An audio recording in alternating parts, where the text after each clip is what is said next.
Okay. Over the last several weeks, there have been several stories in the news about blood clots after vaccinations. Initially, it was AstraZeneca. There were several reports of AstraZeneca causing blood clots.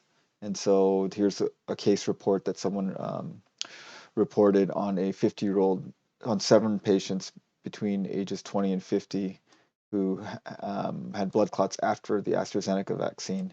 And then another paper published in the New England Journal talking about thrombosis and thrombocytopenia after the AstraZeneca vaccine.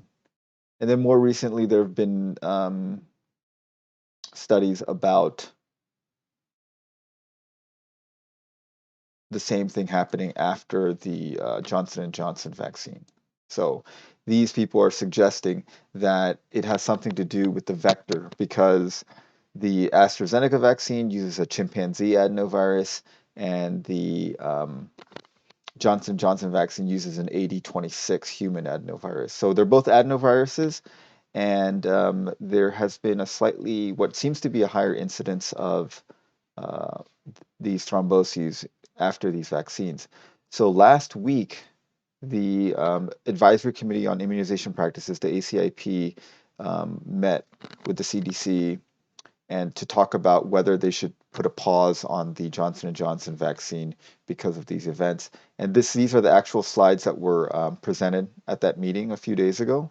And I thought it was a really good summary, so I finally had time to go through the slides and go through the papers. And there's a couple of interesting things that kind of jumped out at me.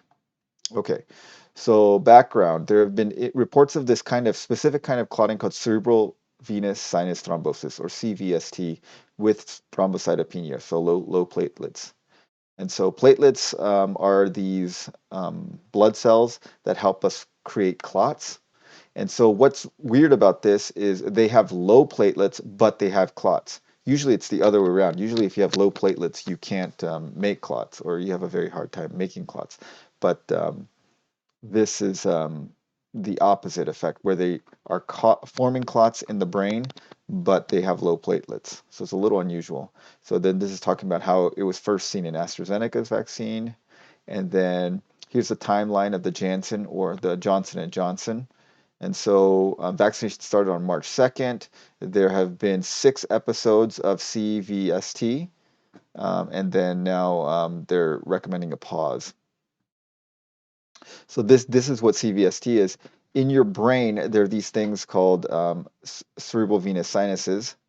There's a superior sagittal sinus and sigmoid sinus, transverse sinus. There's all these sinuses. These are the veins that drain the brain, and they drain into the internal jugular vein. And so if you have a thrombosis in these, then your brain can't drain the blood out. So this is a very important slide. What he's saying is here's the references for these numbers, and if you look, this is an extremely rare event. So it's 0.22 to 1.5 per 100,000. So that's about 2.2 to 15.7 per million. And the median age is 37, and 8% are in older people, and more likely to happen in women. So 3 times as often happen in women. Risk factors are clotting prothrombotic conditions, if they're on oral contraceptives, if they're pregnant or in the immediate postpartum period, they have a malignancy infection or some kind of manipulation of the vascular system like lumbar puncture. So anyway, this is the very important background. So in order for us to say that there's an increased incidence, it has to be higher than the background incidence. And the background incidence is about 2 per million to 15.7 per million. So 2 to 16 per million. So that's a pretty wide range. And here is the background paper that give that background incidence. So it's a very rare thing. So we don't really know how common it is. It's, the range is pretty big, 2 to 16. Here's the signs and symptoms. We won't belabor those. So this is the VAERS system that we talked about in earlier videos. When people have reactions after a vaccine, they set up this system for people to self-report and for doctors to self-report complications that they think might be related to the vaccines. And so it's like an early warning system, and that's how this was picked up. So there's been 6 reports, and there's been about 7 million doses. So if you look at that, that is about 1 episode of CVST per million, right? So that's 0.87 cases per million. So if you think about that, the background rate is 2 per million to 16 per million. The rate after the vaccine is 1 per million, or less than 0.87 per million.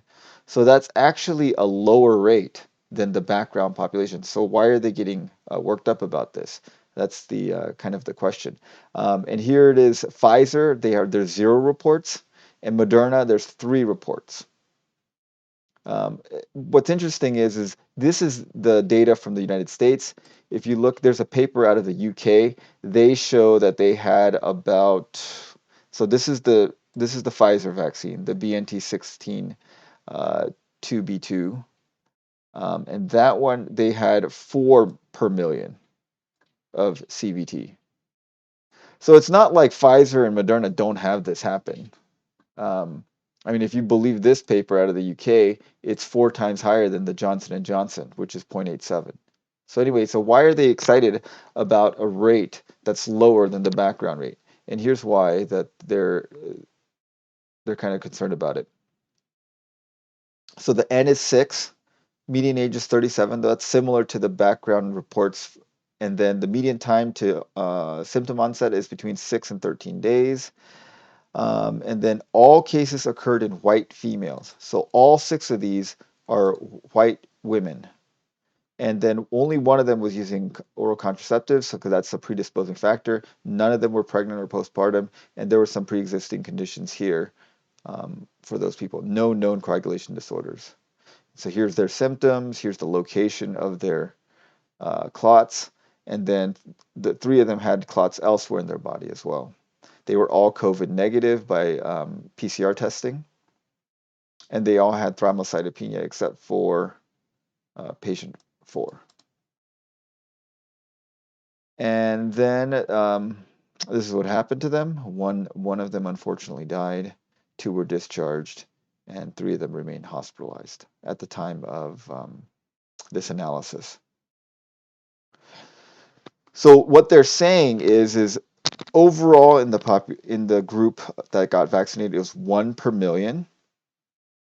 But if you just segment it to the women between the ages of 20 and 50, there were only 1.4 million in that group, and that represents 100% of the CVST.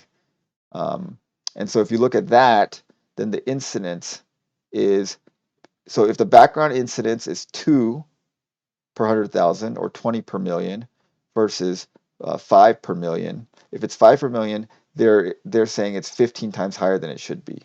If it's 2 per million, 20 per million, it's 4 times higher than it should be. So if you're a white woman, it seems like it's increasing the risk fairly significantly. The interesting thing is, if overall, you could say, if you go by this data, if you just believe this data, that overall it decreases your risk of CVST. And then if you're a male, there's a background incidence that's not 0, but there were 0 men. Or if you were a woman that is not white, there's a background incidence of CVST in that group, which is between 2 and 16, and there were 0. So you could make the argument, if you just go plainly on the data that's presented here and was reported by the VAERS network, that you could say that the Johnson & Johnson vaccine is actually protective against CVST for non-white females. But they don't, no one talks about that. What they're doing is they're doing a sub-analysis of the women between ages 20 and 50 and showing that in that group, it is a higher incidence based on this data. But in every other group, it's a lower than background incidence, which is kind of an interesting thing. Um, it, my take on this is like the numbers are so low, it's hard to make a strong case one or the other. But definitely, if you're a white woman between the ages of 20 and 50, maybe this is the vaccine that you might want to avoid. Although the numbers are so low, it's hard to say that it's causative one way or the other.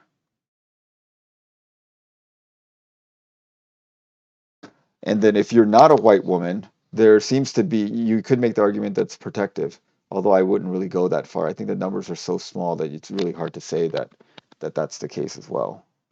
But anyways, um, this whole thing is based off of 6 reports among 6 million vaccines, and they all happened in one subset. And if you do subset analysis, it's higher, but in the entire group, it's actually lower than the background rate.